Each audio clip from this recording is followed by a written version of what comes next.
आज भी डिस्क्रिमिनेशन हो रहा है। ये सारा डिस्क्रिमिनेशन कहाँ से आता है? ये वर्णवाद और मनुवाद की देन है।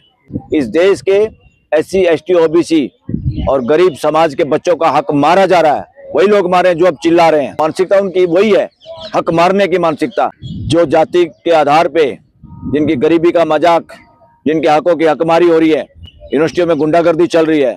ये बैठे हुए यूनिवर्सिटियों में जो वर्णवादी मनुवादी मानसिकता के लोग हैं, वो सरेआम बदमाशी करते हैं। बच्चों को स्कॉलरशिप देने में जैसे उनके बाप की जेब से जा रहा है। ये देश का पैसा है, देश के बच्चों के लिए है। कानून बहुत ये अच्छा है, बल्कि और ज्यादा स्ट्रांग होना चाहिए ताकि कोई हिम्मत ना करे, सोचने की भी हिम्मत ना करे किसी के साथ डिस्क्रिमिनेशन करने की।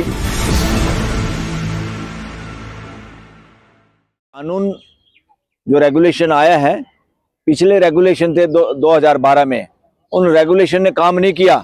अगर वो रेगुलेशन काम करते तो किसी बच्चे को सुसाइड करने की जरूरत नहीं पड़ती। और आज भी डिस्क्रिमिनेशन हो रहा है। ये सारा डिस्क्रिमिनेशन कहाँ से आता है? ये वर्णवाद और मनुवाद की देन है।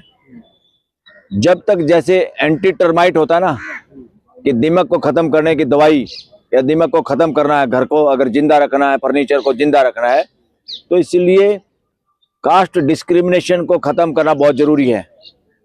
इसके लिए जो भी पेस्टिसाइड चाहिए कानून के रूप में, रेगुलेशन के रूप में, वो बहुत जरूरी है।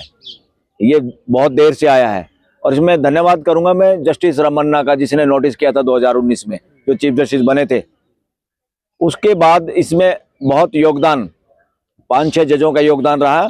हमें सबका योगदान मानना चाहिए, मगर इसमें महत्वपूर्ण भूमिका जस्टिस भुइयां की रही, जिन्होंने जस्टिस सूर्यकांत के साथ मिलके कहा ये फटाफट बनाइए रेगुलेशन जो ये लोग कह रहे हैं।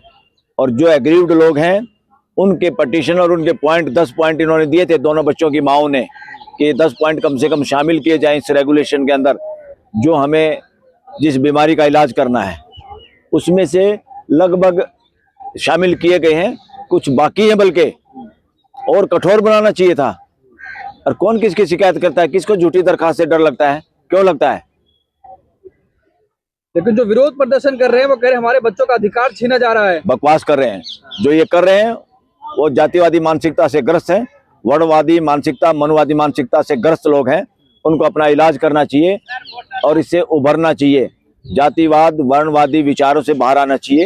ये पूरा देश, इस पूरे देश के बच्चे हमारे अपने बच्चे हैं और हमें नहीं लगता कोई बच्चा एक दूसरे की झूठी दरखास्त एप्लीकेशन देगा, कंप्लेंट करेगा। मजबूरी में लोग कंप्लेंट करते हैं। हाँ, दुरुपयोग होता है, मानते हैं। दुरुपयोग तो सरकार भी कर रही है कानूनों का। ईडी, इनकम टैक्स, इंटेलिजेंस एजेंसियों का, पुलिस का, इवन बहुत सारे लोग अब देख रहे हैं, देश के लोग, जुडिशरी का भी दुरुपयोग हो रहा है। तो सब कुछ ये दुरुपयोग है, इनको तो लोग रोकेंगे। दुरुपयोग जो होगा उसका समाधान निकलेगा, मगर कानून को ऐसे रोक दें कि भाई ये कानूनी होना चाहिए। हमारे बच्चों का अधिकार, किसका अधिकार? इस देश के SC ST OBC और गरीब समाज के बच्चों का हक मारा जा रहा है। वही लोग मारे हैं जो अब चिल्ला रहे हैं। वो मानसिकता उनकी वही है, हक मारने की मानसिकता। और इस देश को हक मारने की मानसिकता से बीमार जिसने बनाया है, उसका नाम है वर्णवाद, मनुवाद। तो कह रहे हम इसको बर्दाश्त नहीं करेंगे, ना, नहीं होने देंगे। किसी की कोई मत नहीं। मैं तो लोगों से कह रहा हूँ, पूरे देश के नागरिकों से, ऐसे तत्वों का कोई साथ ना दें, ऐसे तत्वों की तरफ ध्यान ना दें। इस देश का SC ST OBC माइनॉरिटी समाज ऐसा नहीं है कि देश में किसी के खिलाफ वो जानबूझ के कंप्लेंट करेगा। कौन माँ बाप है जिसका बच्चा सुसाइड करता है अगर उससे जातिगत भेदभाव होता है? टिक्कू तो कश्मीरी ब्राह्मण था वो बच्चा, उसके फादर ने यहाँ पे PIL फाइल करी थी, पूरे देश में बवाल मचा था और एंटी रैगिंग कानून बना था। उससे पहले बहुत सारे बच्चे होंगे मरे हैं बल्कि, मगर ध्यान नहीं आया। चलो उस टिक्कू के बहाने से कोर्ट को भी ध्यान आ गया, देश को भी ध्यान आ गया, और एंटी रैगिंग लॉ जो बना है पूरे देश के बच्चों के लिए है। उसमें किसी भी हद तक जाना होगा हम जाएंगे, लेकिन मानेंगे नहीं। कोई नहीं जा पाएगा। वर्णवादी मनुवादियों में हिम्मत नहीं है संघर्ष करने की। कोई भी शोषण मानसिकता से ग्रस्त आदमी सड़क पे आंदोलन नहीं कर सकता। जो ठगी ठोरी शोषण पे आधारित जो लोग रोटी खाते हैं, कमाते हैं, दूसरों के कंधे पे बंदूक रख के दूसरों को सामने ला के ही गड़बड़ करवाने का काम करते हैं।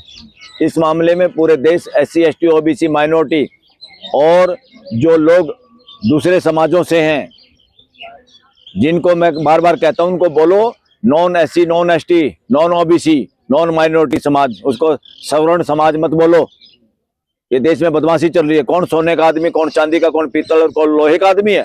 That is nonsense. संविधान के तहत ये नहीं चल सकता।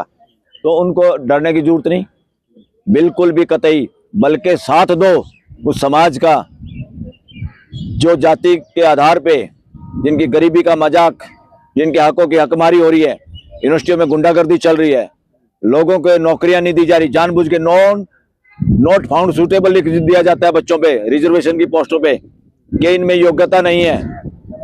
ऐसी कोई बात नहीं है। नेचर ने किसी को योग्य और किसी को अयोग्य नहीं बनाया। सब बच्चे देश के योग्य हैं। अपॉर्चुनिटियों पे डाका डाला जा रहा है। जो दूसरों का हक मार रहे हैं वो अपने आप को समझदार मानते हैं, वो अपने आप को राजा मानते हैं, वो अपने आप को सवर्ण मानते हैं, सवर्ण। तो बाकी क्या है? बाकी मिट्टी के। लेकिन सर कुछ लोग चुनाव का पहले कहते हैं कि हिंदू हिंदू भाई है, सब लोग हिंदू हैं। हाँ। तो आखिर जब एक दल एससी एसटी ओबीसी के लिए प्रोटेक्ट करने के लिए कानून आया था, क्यों विरोध कर रही है? तो इसे पता चल रहा है ना मेरे, हाँ। ये हिंदू की ठेकेदारी किसके पास है? ये हिंदू की ठेकेदारी उसके पास है जो एससी एसटी ओबीसी माइनॉरिटी को अपने बराबर में देखना नहीं चाहता। ये वो ठेकेदार लोग हैं, इनसे सावधान रहो। ये हिंदुओं के ठेकेदार नहीं है, ये वर्णवाद और मनुवाद के ठेकेदार हैं। ये वर्णवादी और मनुवादी ठेकेदार हैं। इनसे पूरे देश और समाज को बचना होगा। ये उन्हीं चीजों को, उन्हीं ग्रंथों को अभी पे पढ़ाना चाह रहे हैं। उनकी कथा कहानियां करवा रहे देश में सो कॉल्ड कथावाचकों से, वही दूषित कथा कहानियां जिसमें जातिगत भेदभाव है, जिसमें वर्णवाद को बढ़ावा है, जिसमें वर्णवाद को स्थापित करने की बातें हैं। ऐसी कथा कहानियों का विरोध पूरे देश को करना है। यूजीसी कानून का समर्थन करना है, बल्कि इसको और कठोर बनना चाहिए। अरे जब हम अपने बच्चों को ये कहेंगे कि किसी के साथ भी भेदभाव नहीं करना, सब आपके भाई बहन हैं, सब आपके जैसे हैं। अपने बच्चों को जब हम कहेंगे तुम्हारे जैसे हैं सारे बच्चे, और सारे बच्चे हमारे को उतने ही प्यारे हैं जितने तुम प्यारे हो, अपने बच्चों को जिस दिन हम ये बात कहेंगे उस दिन बच्चे कर सकते हैं क्या किसी के अपमान? ये अपमान समाज से आ रहा है, ये अपमान कथा कहानियों से आ रहा है, ये अपमान दूषित जो हमारी परंपरा है उनसे आ रहा है। सर इस रूल का आप समर्थन करते हैं? पूरा समर्थन करता हूँ। अगर उसमें होता तो और स्ट्रिक्ट बनाना चाहिए। क्या दिक्कत है? किसी के साथ न्याय करने के लिए तुम इंसान को इंसान नहीं मानोगे क्या? ये बैठे हुए यूनिवर्सिटियों में जो वर्णवादी मनुवादी मानसिकता के लोग हैं वो सरेआम बदमाशी करते हैं। बच्चों को स्कॉलरशिप देने में जैसे उनके बाप की जेब से जा रहा है। ये देश का पैसा है, देश के बच्चों के लिए है। जिन समाजों को उनके काम की पूरी मेहनत नहीं मिलती, पूरी हिस्सेदारी नहीं मिलती, भागीदारी नहीं मिलती, फिर उनको आप कहते हो तुम्हारा हक छीन रहे। कोई किसी का हक नहीं छीन रहा। सबको हकों से नवाजना, सबको हक देना। जैसे एक माँ बाप अपने हर बच्चे को आगे बढ़ाना चाहता है, देश की ड्यूटी है हम अपने समाज के पूरे 145 करोड़ समाज के हर बच्चे को आगे बढ़ाएं, ताकि वो बच्चा देश के लिए, समाज के लिए एक अच्छा नागरिक अपने आप को साबित कर सके। सर इस कानून का जो लोग विरोध कर रहे हैं उनका कहना है कि सरकार इस देश में भेदभाव पैदा कर रही है, और उस चीज को लेके हुए सरकार में तमाम मंत्रियों और यहाँ तक कि प्रधानमंत्री का भी पुतला जलाया जा रहा है। जानबूझ के प्रधानमंत्री का पुतला जला रहे हैं। ये होता है सरकारी कार्यक्रम हो सकता है। ये प्रधानमंत्री को ज्यादा एससी एसटी ओबीसी का हितैषी बताने का प्रयास हो रहा है। ये इसमें प्रधानमंत्री का कोई रोल नहीं है, सारा रोल कोर्ट का है, और कोर्ट को सरे देना चाहिए, देश के लोगों को देखना चाहिए। जस्टिस रमन्ना जो चीफ जस्टिस था, जस्टिस उज्जवल भुइयां जो देश का डायमंड जज है, एक तरह से बहुत अच्छा जज है, इनको सल्यूट करो, जिन्होंने की वजह से ये कानून बनाया। ये किसी सरकार ने नहीं बनाया, किसी मोदी ने नहीं बनाया, ये मजबूरी है और देर से बनाया। 7 साल लग गए कोर्ट के भी धक्के खाते खाते उन 2 बच्चों की माओं को। ये माओं की वजह से ऐसा हुआ। उन माओं को भी सैल्यूट करते हैं हम तो। सर सुप्रीम कोर्ट में अपील हुआ है इसके खिलाफ, क्या होगा? कुछ नहीं होगा। क्या होगा? कुछ नहीं होने वाला। ये सिर्फ ड्रामेबाजी है, ये जानबूझ के। नहीं तो समानता के लिए मेरे बच्चे से कोई स्कूल में भेदभाव करे, बर्दाश्त होगा क्या मेरे को? आप किसी के भी बच्चे को कोई भेदभाव करे, बर्दाश्त होगा क्या? हमारे साथ कोई भेदभाव करे, बर्दाश्त होता क्या? मानव जाति भेदभाव को पसंद नहीं करती, इसलिए और अस्तित्व में किसी ने ऐसा कानून नहीं बना रखा जिसमें कोई ऊंचा और कोई नीचा है या किसी को किसी का अपमान करने की छूट है। ये सारा का सारा इस देश में बदमाशी गुंडागर्दी चल रही मनोवाद वनवाद की वजह से। और इस सरकार में तो, और इस सरकार के पीछे जो संगठन है वनवादी मनोवादी संगठन, अरे वो कहाँ चाहेंगे इस कानून को। ये कानून जो बना है तो कोर्ट की वजह से बना है, किसी नरेंद्र मोदी की वजह से नहीं बना। नरेंद्र मोदी बनाना चाहता तो कोर्ट में धक्के क्यों खड़े करते, उनके माँ बाप को 7 साल क्यों लगते। ये कोर्ट ने बार बार डायरेक्शन दिए हैं। यूजीसी बार बार मना करने की सोच रहा था कि अभी हमने कोई टास्क फोर्स बनाई है जी, ये करेंगे वो करेंगे, तो कोर्ट ने कहा कुछ नहीं बनाना अब आपको। ये जो 10 पॉइंट दिए हैं इन बच्चों के पेरेंट्स ने, जो इनकी दिक्कत है उस पर ध्यान करो और रेगुलेशन नहीं बढ़ाओ। 2012 के भी रेगुलेशन थे और रेगुलेशन के बावजूद भी गुंडागर्दी चल रही थी। बच्चों को वजीफे नहीं मिल रहे, उनको नौकरियां समय पे नहीं दी जा रही, उनको नोट फाउंड सूटेबल लिखा जा रहा है, उनके साथ जातिगत भेदभाव किया जा रहा है। तो इसलिए ये सारा का सारा श्रेय वकीलों को, सबसे ज्यादा श्रेय उन 2 माओं को जाना चाहिए, उन बच्चों की माओं को, फिर उन वकीलों को और उन जजों को जिन्होंने इसका संज्ञान लिया। जस्टिस रमन्ना ने, वरना पहले दिन को डिसमिस कर देते वो, तो केस नहीं चलना था, धक्के खाते रहते, माए रो के अपने घर बैठ जाती। तो मैं देश के नागरिकों से, उन लोगों से भी ये विनती करना चाहता हूँ, भाई ये बताओ, आपका बच्चा और दूसरे का बच्चा, आपका बच्चा सोने का है, दूसरे का बच्चा मिट्टी का है, ये सोच किसने आपको दी। और कोई देश का बच्चा दूसरे बच्चे की शिकायत नहीं करना चाहता।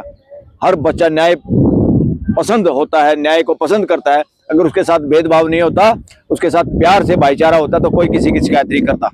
शिकायत तभी मजबूरी में लोग करते हैं। इसलिए इन शिकायतों से डरने की जरूरत है। कोई झूठी शिकायत भी करता है, उसके बावजूद भी कानून में प्रोविजन है ऑलरेडी। इस कानून में प्रोविजन बनाने की जरूरत नहीं है। ऑलरेडी हमारे जो भारतीय न्याय संहिता है यानी आईपीसी है, उसमें कानून है। कोई झूठी एप्लीकेशन देता है उसको सजा का प्रावधान है, जो झूठा एविडेंस देता है उसको सजा का प्रावधान है। तो इसमें कहाँ करने की जरूरत थी, कोई डरने की जरूरत नहीं। कानून बहुत ये अच्छा है, बल्कि और ज्यादा स्ट्रांग होना चाहिए, ताकि कोई हिम्मत ना करे, सोचने की भी हिम्मत ना करे किसी के साथ डिस्क्रिमिनेशन करने की, किसी को विकलांग दिव्यांग होने से कोई कहे, कटाक्ष ना कर सके किसी पे भी। इसलिए अपने बच्चों को अकल दो, डरने की जरूरत नहीं। अपने बच्चों को अकल दो। जो मनवादी वर्णवादी मानसिकता के जो लोग हैं, जो विरोध कर रहे हैं और ड्रामेबाजी कर रहे हैं, प्राइम मिनिस्टर का इसमें कोई रोल नहीं।